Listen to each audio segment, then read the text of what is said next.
அருகே லாரியை இடைமறித்து துப்பாக்கி மற்றும் கத்தி முனையில் ஓட்டுநரிடம் பணம் கொள்ளையடித்த கும்பலை போலீசார் சுற்றி வளைத்து கைது செய்தனர். நாமக்கல் மாவட்டத்தில் இருந்து பெங்களூரு ராணுவ உணவகத்திற்கு முட்டை ஏற்றிச் சென்ற லாரியை கொள்ளை கும்பல் ஒன்று காரில் பின்தொடர்ந்துள்ளது.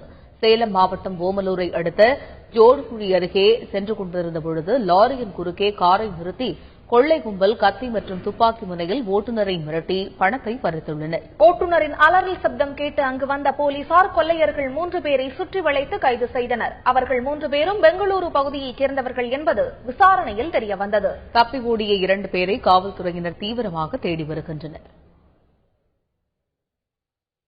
போனாக்கிட்ட 28,000 என்கிட்ட 3,000 வழி செலவுக்கு அது பிடிங்கிட்டு அப்புறம் ஐயோன்னு கத்தனை பார்த்துட்டு ஒரு லாரி டிரைவர் பார்த்துட்டு போனாங்க. பார்த்துட்டு ஹைவே போலீஸ் வந்துருந்தாங்க 1 கிலோமீட்டர்ல. அந்த ஹைவே போலீஸ் வந்து உடனே வந்தாங்க. மேலே லைட் ஆஃப் பண்ணிட்டு வந்தாங்க. வந்து பார்த்துட்டு லைட் ஆஃப் பண்ண அந்த 4 பேர் உடனே இறங்க ஆரம்பிச்சானுங்க.